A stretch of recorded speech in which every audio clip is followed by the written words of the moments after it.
Hello my friends, we have those videos coming from Pokrov's direction. Definitely Ukraine tries to use even long-range drones for counterattack in Pokrovsk. Ukrainian SBU published those videos today of how the Russian positions were hit. Yes, it's uncomparable to aviation gliding bomb strikes or something like that, but still FP2 drones, they carry roughly 100 kilograms of TNT. This is a very precise and devastating weapon. Well, this tactics is not new because Russians also used the similar one in their Shahid drones. They put the FPV controls cameras and they hit some of the Ukrainian positions, but still it is not that massive. So Ukraine now tries to make it more massively. So of course, with this extra fire, the situation on Pokrovsk is not that great for Russians, and they really scroll meter by meter a day. We see that for the last couple of weeks, they didn't manage to cut the bottleneck, to encircle Ukrainian forces, and to fully occupy Mirnograd and Pokrovsk. They waste lots of the resources, lots of the army men, and for this reason, Putin is looking for alternate solutions, maybe some sort of the peace, so-called peace deals. And we have lots of the information about that one coming. I mean, the cringe connected to it. Well, in this video, I'm gonna speak about that too, little by little. Yeah, all of the events will be discussed around Ukraine for sure. But let's start from the other news, like those drone strikes, because they happened also in Crimea, where the local chemical plant was hit by probably also FP2 drone. This is the very big facility, an enterprise where Russia produced the components for explosives and for fuel. Well, in this case, the job was done not by SBU, but by Ukrainian military intelligence. They mostly operate in Crimea, sometimes also in occupied regions of Donbass and also on the Russian territory. Also, the last night, Ukraine was quite precise in Moscow region. Yes, it is a Moscow Oblast. They have snow already. This place is called hydroelectric power station Shaturskaya, which is now not working because there were several strikes towards it. Russians say that they woke up not by alarm but by Ukrainian drone strikes. This power plant is important for Russian Moscow region, and again it shows that Russia, even having the air defense capabilities, the biggest one out there in Russia is in Moscow region, still they failed to repel this drone strike, and there were numerous of the Ukrainian drones which hit precisely this power plant. Yeah, this picture is pretty much standard for Russia to witness every night, and I'm sure that this night Ukraine also prepares something hot for Russians. To compensate the loss of electricity for very important Russian objects, Russia deployed those diesel generators, basically huge trucks. And that's the Russian air defense system mobile groups on those big Ural trucks. I wonder what caliber they have, 20, 25 millimeter. Now about the Russian economy. The body is not healthy. The government has reported almost complete lack of economic growth for the second month in a row. Why the growth of economy is important? Because the Russian budget is planned on that, but with low oil prices, with crisis in energy, Russia simply cannot develop its economy, and it will all go down pretty much soon. I believe next year there will be downfall already of the Russian economy that could potentially expedite touching every sort of the spheres, including military industry. We already see the signs that the situation for Russia is not good, even in military. Polymarket and other analytics, they say about it. So, for example, Ural Vagon Zavod, the main factory that produces Russian tanks, modernizes those, performs maintenance, and also producing some of the Russian BMPs. So it's the largest Russian manufacturer of the railway cars and the main supplier of the tanks to the army. It is launching a major wave of staff cuts. According to the publication, 10% of its workforce will be laid off by February 2026. The company will also stop hiring new employees. For some divisions, the scale of layoffs will be amount up to 50% of their full-time staff. But just 1 year ago, Russia was in lack of the working force, and they increased the salaries for the military sector, sometimes even by 300%, so 3 times. It's crazy. They wanted people to stay, but now they want them to lay off. It tells a lot about the situation with even Russian military-industrial complex, the main feature actually for the Russian economy to stay floated, because if people work out there, they also need other services like bars, restaurants, barbershops, more vodka shops. Everything of that is supporting the Russian economy. Russia pays more from its budget, but Russia cannot live like that forever, because what they produce is being finished on the front lines. I mean, completely finished. So there is no additional value added to those products. You cannot live like that for years and years. So of course there will be stagflation and deflation of the Russian currency and the price for the working hours for average Russians.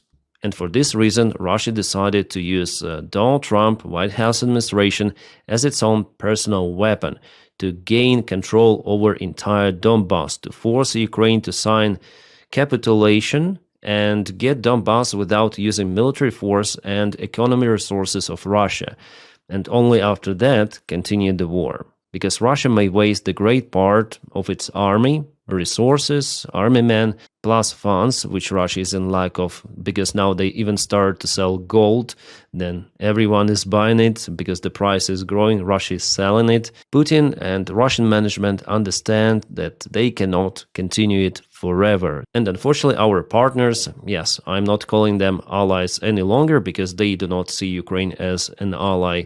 Well, they caught the bite that Russia proposed them, and it went to complete chaos, but I'm gonna speak about it later in this video. Stand by for it. Just for you to understand why Russia wants this so-called capitulation deal. Not because Russia is winning, but because Russia is losing, after all. Its economy, workforce, everything. After time, yes, not this year, not maybe in 2 years, but finally the Russian economy will get to its bottom. And Ukraine does the smart thing here. It doesn't agree on that and exchanges ground for time. Guys, now let's continue with the frontline updates. Let's go from Plavny, Stepnohirsk and Kamensk. There are no changes for the last 24 hours. Well, probably just this one. There was a Ukrainian drone in operation. Yeah, Geo confirmed some of the local Russian positions were hit. There is the video. I cannot show it to you fully because there is Russian infantry there. But it shows that Ukrainian resistance is working, yeah. For Russians, it's not easy to propel. This area is in a gray zone for a very, very long time. In the block of the music school, I already told you that Russians were mostly repelled by Ukrainian drones only. But we have the Russian attempt. They wanted to go to Orikhiv. They advanced to Novodanilivka village with their vehicles even, but they were annihilated. Can I say annihilated? The Ukrainian 65th Brigade just 1 day ago capoted this Russian convoy. 3 of the vehicles, 2 of the BMPs and 1 tank.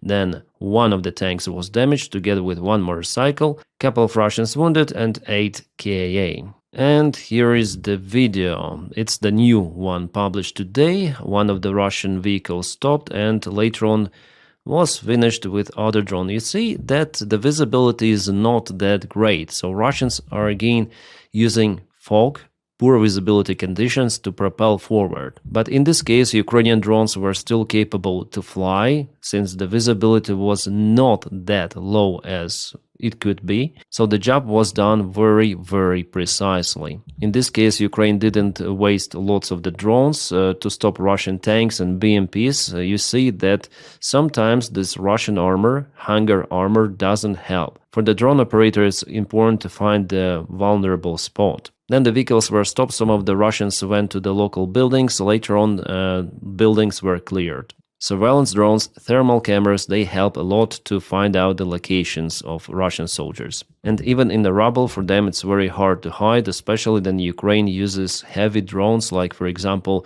Baba Yaga. Plus the FPV drones, they fly to the very narrow spots and also capable to hit Russians precisely. Drone technologies improve, they're upscaling, and for Ukraine to produce 1 million drones per year, it's not even a big task as it was a couple of years ago.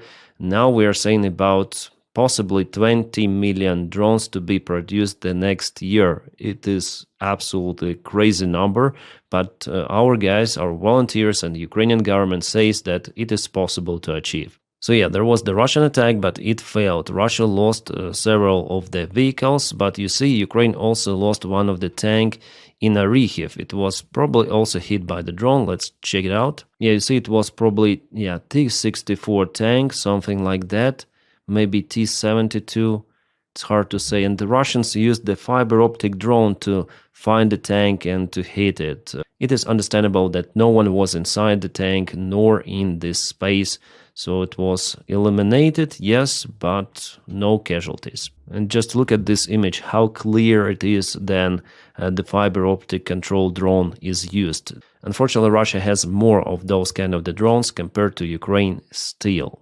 So in this case, one vehicle lost for Ukraine, 3 for Russians, one tank also was damaged, and one more BMP damaged. They probably returned back or something. But Russians, they're trying to advance, you see, and they do not hesitate even to use their armored vehicles, not just Nivas or something. This is also new, by the way, I haven't seen it before. Oh, Russia lost one tank, Hitchcock tank, and yeah, the same place, there are 2 of the vehicles. I already told about those yesterday. We just have the geolocation and confirmation about exact place. I also have some new videos from 65th Brigade, Ruzzians. It's hard to say the geolocation of it, but it was confirmed that they operate in Zaporizhia direction. Yeah, in most of the cases, Russians are using not armored vehicles, tanks or something, but Niva was off-road vehicles, but still they stuck. You may see this is the longer variant of Niva with some extra doors. It is too long, so it stuck in the mud and was heat destroyed. And as for the tree lines, you may see that Russians have no opportunity to hide. There are no branches, no trees, nothing, no leaves at this time of the year. And basically most of the trees are being cut already by shrapnel, by shells and everything. They try to go there, but it's just for nothing. Field or the tree line in Zaporizhia direction in particular, it doesn't really matter that much. And that's why in this direction Russia probably has the most of the losses and their crazy attempts to advance. Also for our guys, it is easy to find the Russian artillery. For example, this looks like D-30 artillery system, Soviet made. And here we have one more artillery, could be the same type. They try to hide it in the tree line once again, but it doesn't work any longer. At this time of the year, it's very easy to spot it. Yeah, Ruzzians brigade is working a lot in that direction. They published so many videos. This is the Russian biker. Yeah, I think they published the result for this month to Spilnota Sternenka, volunteer of Ukraine, one of the biggest ones. Yeah, I have new videos to discover and probably I'm gonna review them separately, not on YouTube. Yeah, even though Russia has this advancement in Zaporizhia, but it doesn't go well for them at all. As for their latest success, for the last couple of days, we may tell about the village of Tihe, where Russia performed the flag operation before. There was the aerial strike on Ukrainian positions, and later on Russia sent a very limited group of their soldiers. Again, weather conditions were profitable for them to go very far away from Alexeyevka before they also tried to get to this village. But still, all of that is the gray area. Russia is not capable to create the bridgeheads here.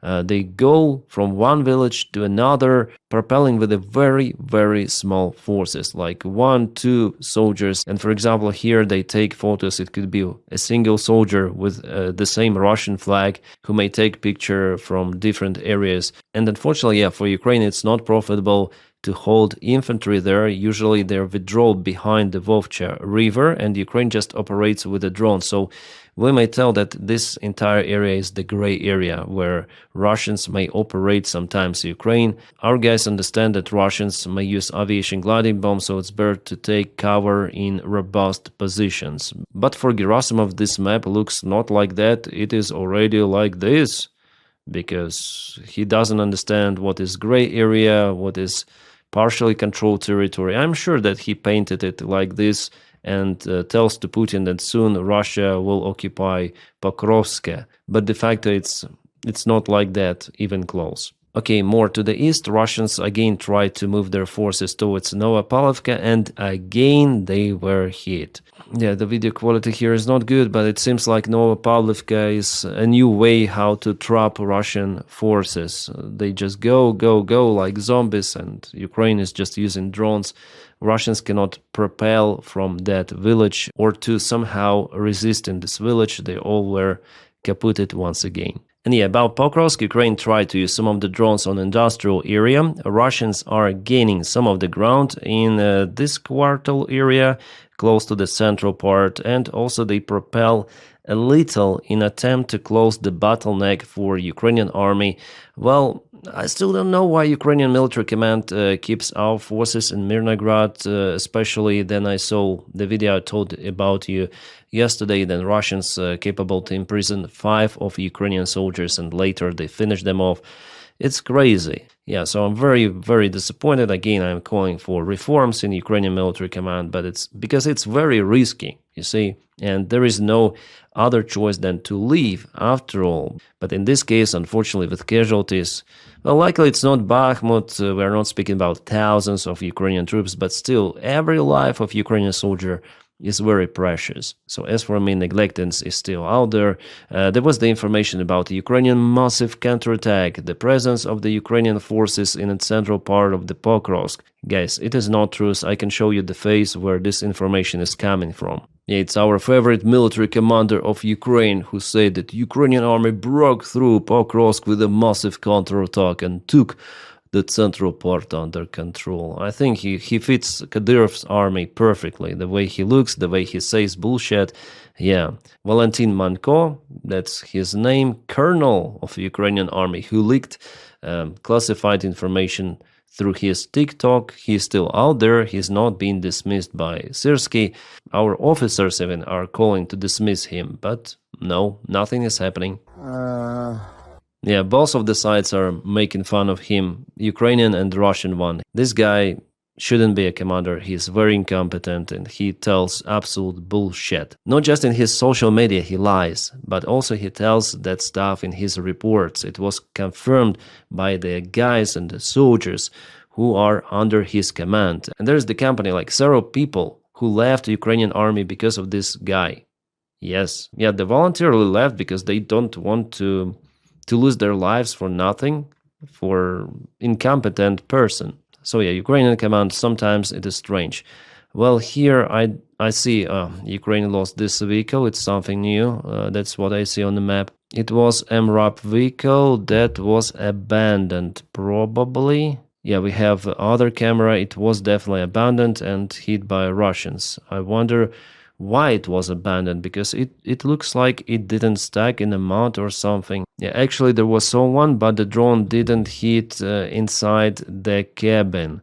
It hit this wall. But later we don't see anyone inside, so probably someone was injured. It's hard to say, but later on it was abandoned. In Konstantinivka direction, Ukraine is using lots of the drones in attempt to stop the Russian advancement, so far quite successfully. And with the latest update, I don't see the new movement of the Russian army. Northern area, here, Siversk, the fights are ongoing, no big changes. And here towards Yampol, Russia put their flags and probably they could have advanced actually here with their main forces. I'm still checking this information, but it looks like they may already use Yampol as the bridgehead for the further attack towards Liman. And unfortunately here we may say that Russians cut mainly all of the supply lines for Ukraine, so they destroyed the main bridge. They're very close to the road from Yarova, and also they mainly reached the road not far away from Ozerne. And you may see the Siversky Donets River, it goes like that.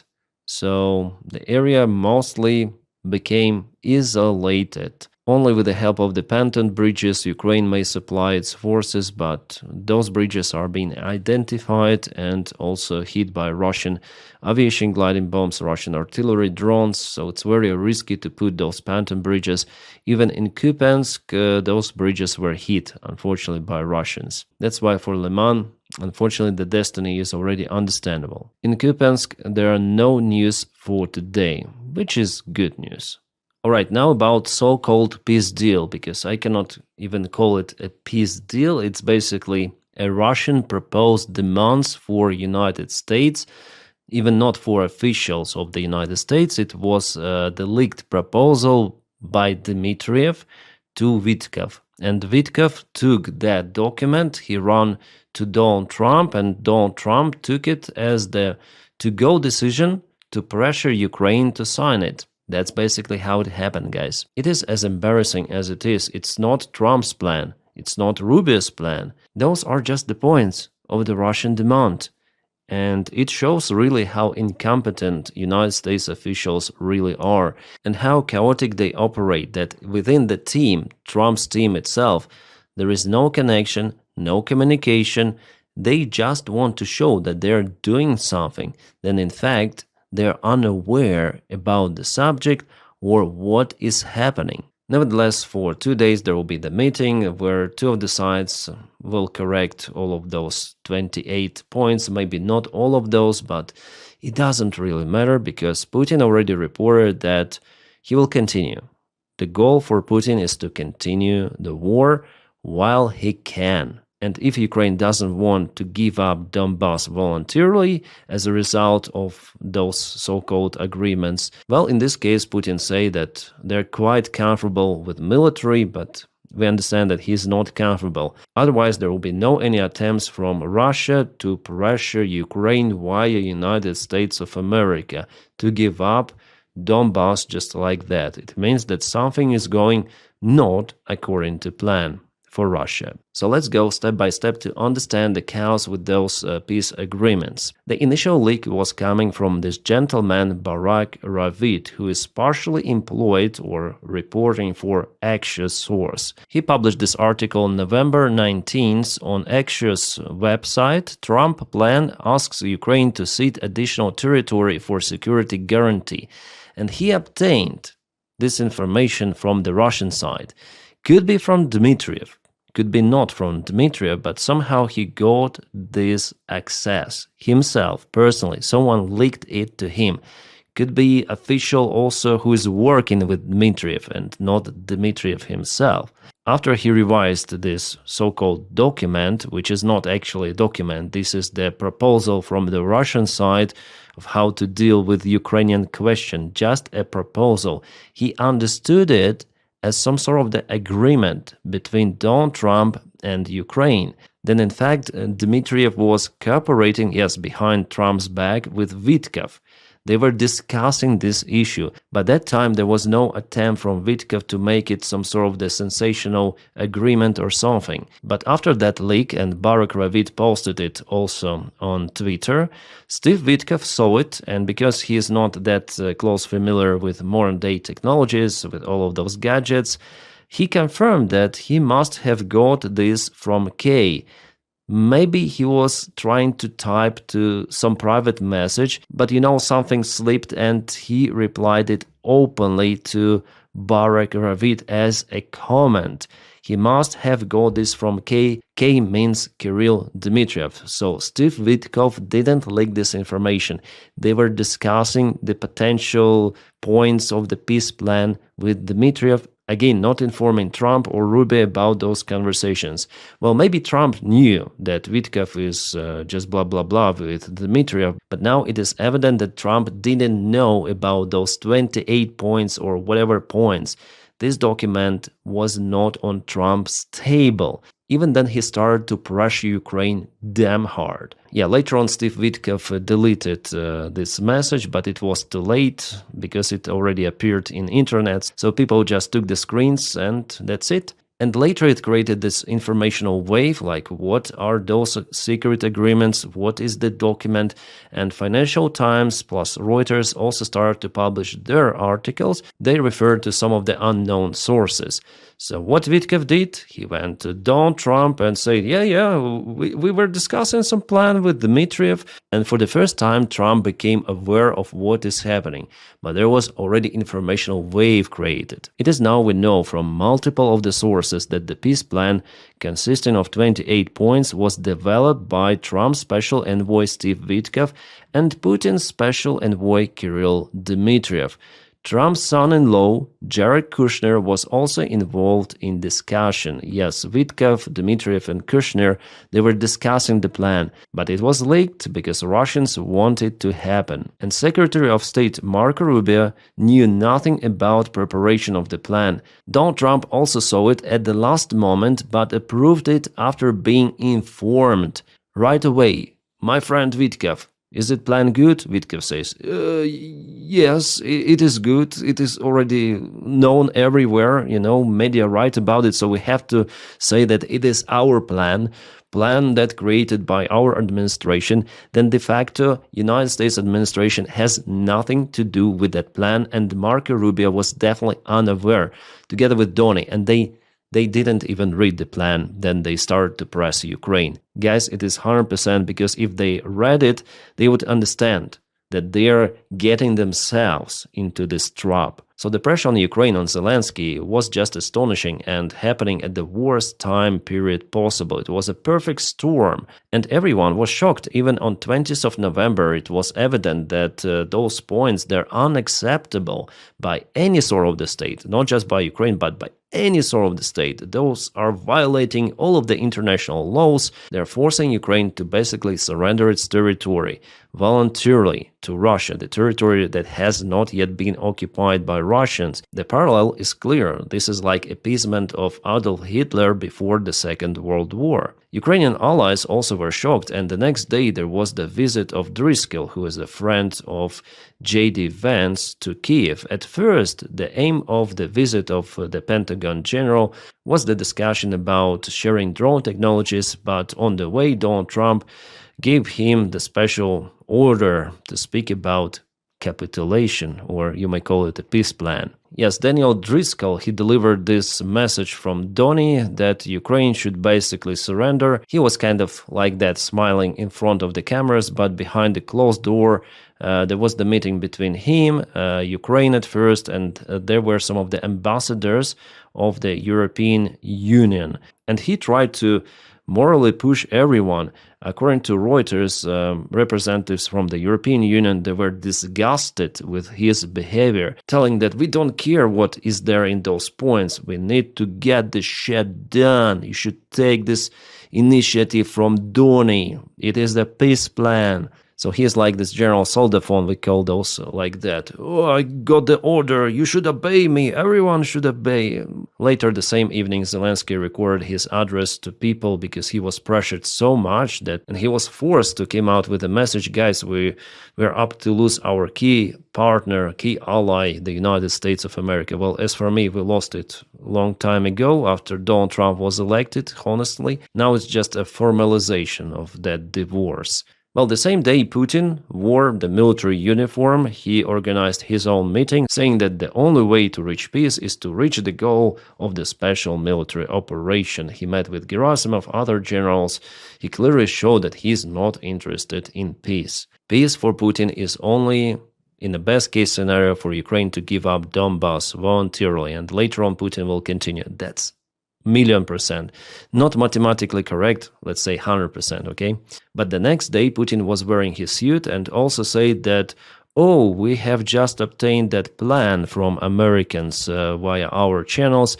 Okay, that plan is not really what we spoke about during Alaska meeting, but we may consider it because, you know, there are some of the concessions for our side, and de facto there are no any concessions from Russia. It is just Ukraine which is being pushed. And, you know, maybe I may accept that Putin himself, he didn't know about the details of that plan because it was developed by some of the clerk from the Russian FSB who gave all of those points to Dmitriev, and Dmitriev took it as the base that was later on leaked with a great probability by the Russian side. Maybe some prankers leaked it somehow, maybe got the access and leaked it to Axios. Well, nevertheless, it became public.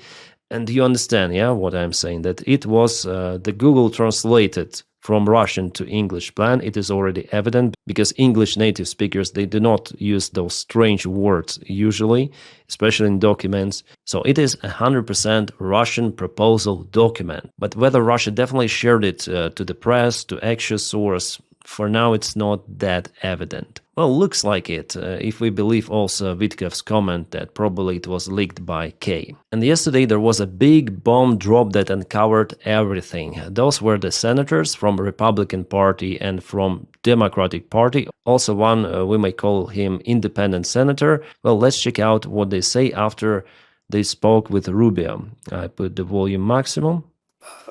Secretary Rubio did make a phone call to us this afternoon.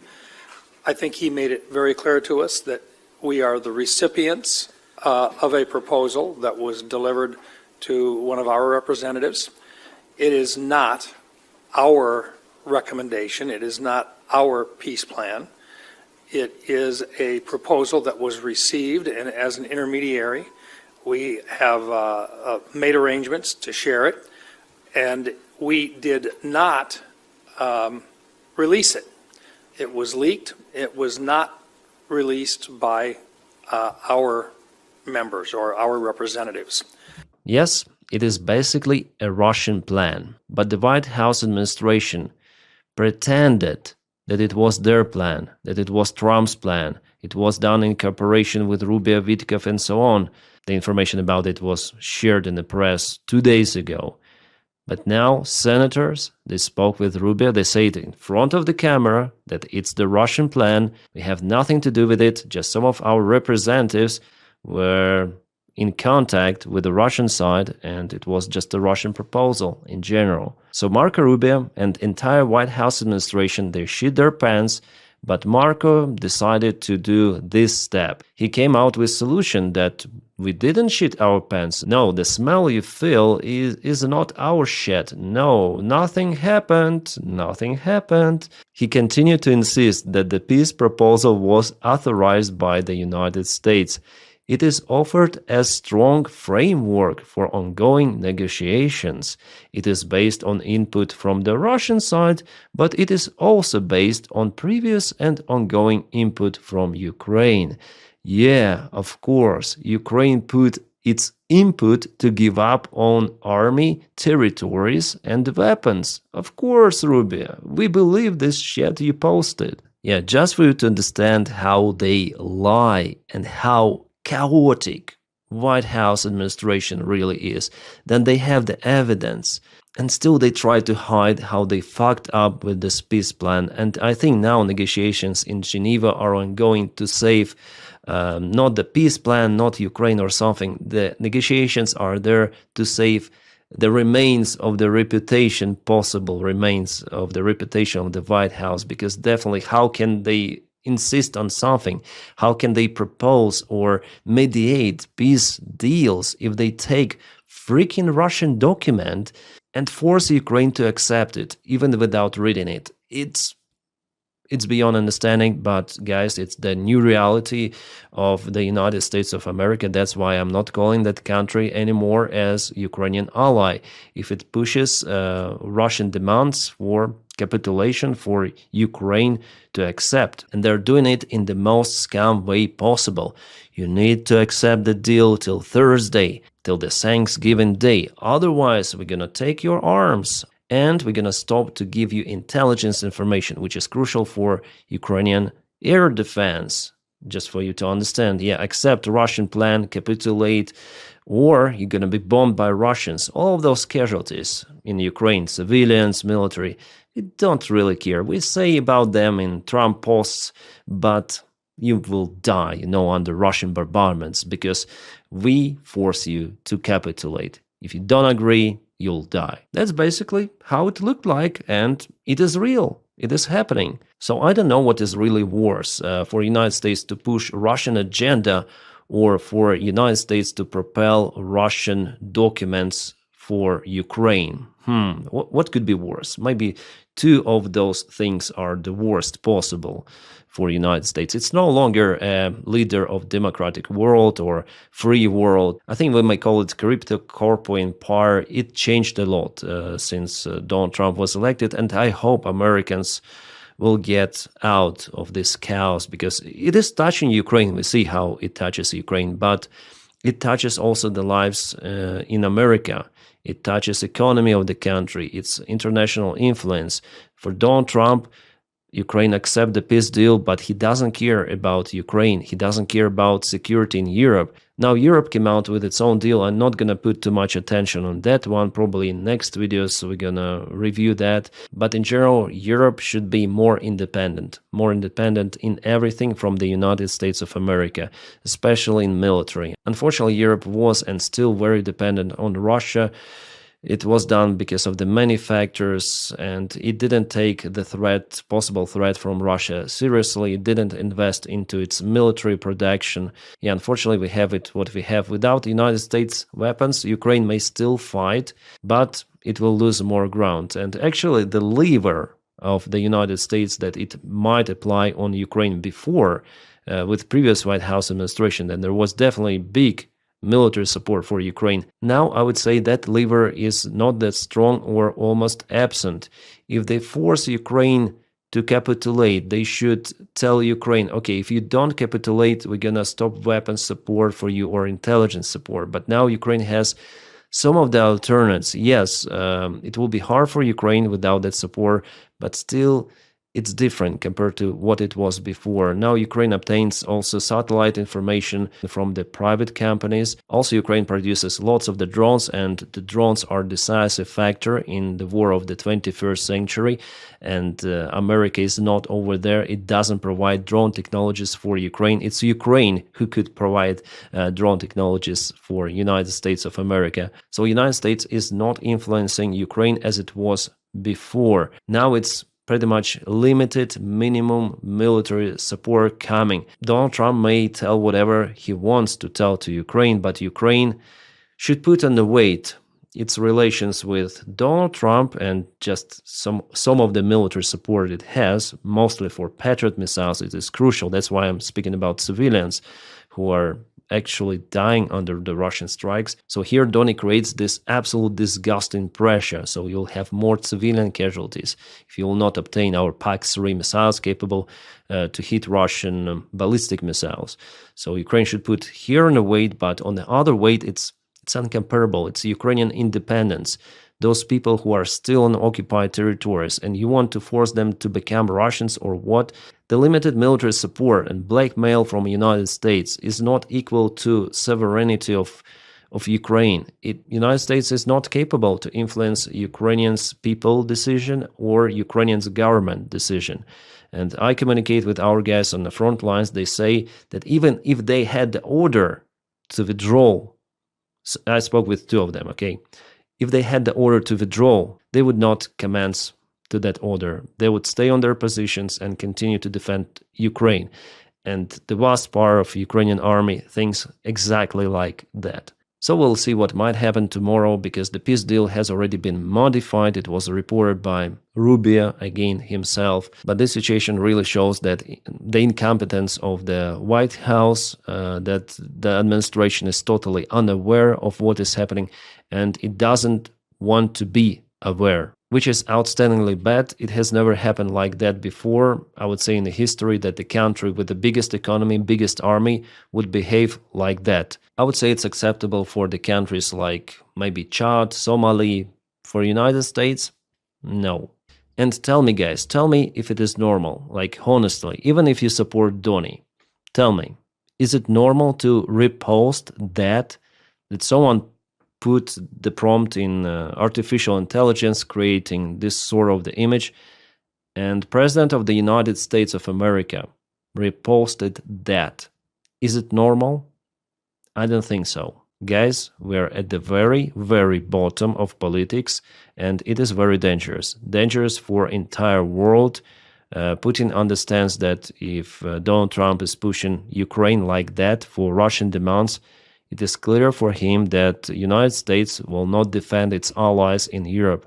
It's 100%, and Putin might prepare something really big.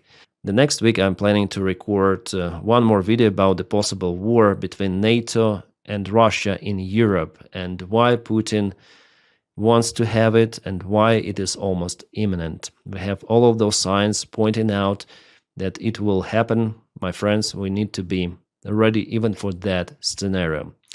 Yeah, not a positive news at the end, but I tell how I think based on the information I got out there public information available. I have my own logic and I tell you about it.